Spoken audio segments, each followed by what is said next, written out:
Hello everyone and welcome back to my channel. This is the next installment of how to draw and paint birds, and this video is going to talk about the body of the bird. I'm going to go through the skeleton, the muscles, and the feathers on the body of the bird, and if you want to learn more about the skull and the feathers of the face, check out the previous two videos that I did in this series. So to start off, here is a skeleton of a pigeon. It's a little bit grotesque. Birds definitely look different when you take away their feathers. The feathers are such a big important part of the silhouette of the bird, and without those, I mean, they look like a roast chicken, right? Like you can imagine a roast chicken, and I'm going to talk about the muscle groups of the bird in comparison to the parts you eat, which, my apologies to those of you who are vegetarian and vegan, but it's just an easy point of reference. Everybody has seen a cartoon roast chicken or like chicken wings or whatever. Most birds are going to be about the same, even though they come in different shapes and sizes. So what I'm teaching you here, even though it's just like a really short crash course, and please bear in mind that I'm still a student as well, and the best way to learn is going to be from taking what you learn in this video or in other videos or courses online or in school and applying it to your observations of birds in real life. We're going to start off with the spine, which here you can see I've done in purple. And the neck of a bird is quite narrow actually and curved in sort of an S curve, which you can see here. The next bit is the pygostyle, or the tail of the bird. It's a flat, sort of triangle-shaped piece of bone which the feathers of the tail attach to. Here's the skull, and like I said before, there's more on the skull in the first video of this series. The hips are located here, and the ribs, as you can see where I've circled the sort of Y-shaped junctures on the ribs. The ribs of a bird are very sturdy and immobile. This is what helps the bird be able to fly, because the ribs and the muscles attached to the ribs, they need something sturdy to hold onto to give the bird the strength that it needs to get airborne. So these little struts here keep the ribs very, very rigid, and they're not going to be able to bend sort of slinky back and forth like a mammal would. The body of a bird is very, it's always going to stay the same shape. They're not super wriggly like mammals and reptiles. Here's the wishbone. On the pigeon it is quite small, but it's more noticeable on a turkey. Highlighted in blue are the coracoid and the sternum. So the sternum, as you can see, is huge. They call it a keeled sternum, and this is the attachment point for the pectoral muscles, which give the bird the ability to fly. Here's the femur, the tibia, the tarsals, or in our case, this is the top of the foot, the bones of the top of the foot. So their ankle is raised, and the metatarsals and phalanges, or the toes. The scapula of the bird is smooth and flat next to the ribs and spine. And then we have the humerus, the radius and the ulna, the carpals or the wrist, and this is where the alula feather attaches, and then the metacarpals and phalanges. These are fused, and these are where the primary feathers come from on the bird's wing. Here is the skeleton of an owl, drawn by my boyfriend Finn, and the skeleton of a parrot. So you can see that without the feathers, you know, they look sort of silly, but you can see that the insides are basically the same. You still got, you know, the arms, the legs, the big keeled sternum, the coracoid that holds the sternum to the spine and the ribs, and that S-curve in the neck. Now here is a muscular drawing of a pigeon, and this one's a bit exaggerated, just a little bit. This is like the Arnold Schwarzenegger of pigeons, but it still stands that the pectorals are quite large on any bird.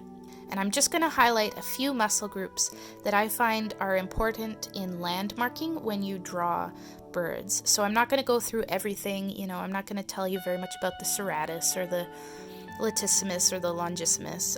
You can learn about those yourselves. But basically, when I'm drawing birds, I mainly landmark, so there's the gastrocnemius and related muscles on the tibia and the fibula.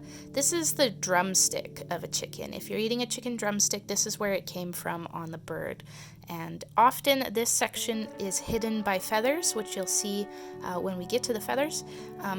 But these are very muscular bits of the bird, and if they've got their legs stretched out, you might even see this part. And the pectoralis, as I mentioned before, is the strong breast muscles. So these are the muscles that are in chicken breasts, if you buy chicken breasts at the store.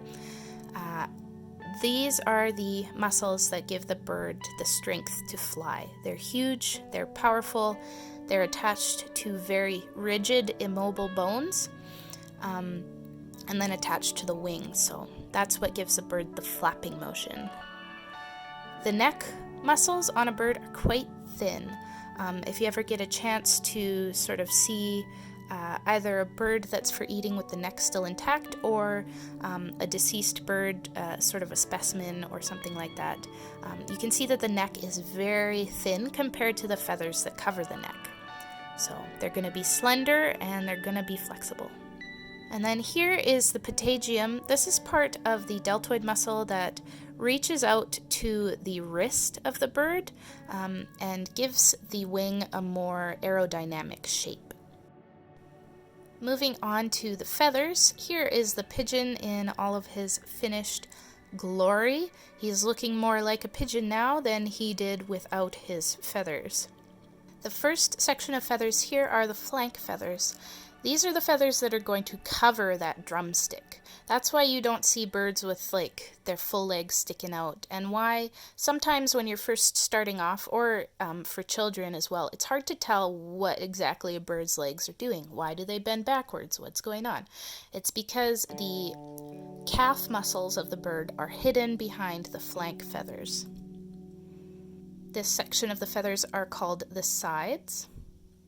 These feathers are the belly feathers, and they're divided down the center, and sometimes in combination with the vent feathers kind of look like the bird has chest muscles showing through the feathers, or like a bum cheeks, which is kind of cute. But these are feathers that come in two tracts down the bottom of the bird, and they also spread apart to become a brood patch and keep eggs warm. Here are the tibial feathers, and these cover the little ankles of the bird. The femorals and the vent feathers are sort of the bum feathers of the bird. The tail and the undertail are in purple here. These are the primaries, and in some birds they're going to be longer than the tail, but not in all birds, so it will just depend on which bird you're drawing. These are the secondaries and the tertials. You can see how they lay over top the primaries. These are the coverts, which lay over top the secondaries and tertials. The scapulars on a pigeon are quite smooth, but you can see these on other birds, and sometimes they're very fluffy. On magpies, they're white and super fluffy and sort of flashy. So these cover the scapular or shoulder blade region. The mantle is the section of feathers between the two wings. The nape is the back of the neck, the crown on the top of the head, and of course these feathers here, the supercilium, the lores, the auriculars, the malars, and the throat are covered in the feathers of the face or head, which was the video before this one. And to top it all off, these are the breast feathers, which in pigeons are used for some very flashy display. Hopefully this little crash course was useful to you. I'll show you a few more photographs in the background where I've marked out the skeletons onto pictures of birds that I've taken myself. This is a good way to refresh your memory, to practice what you've learned, and I recommend it to anyone. You're also welcome to take these pictures and screenshot them and then draw the muscles and the feathers on top of them. That would be good practice too. Next up, I'll do a video about the wings.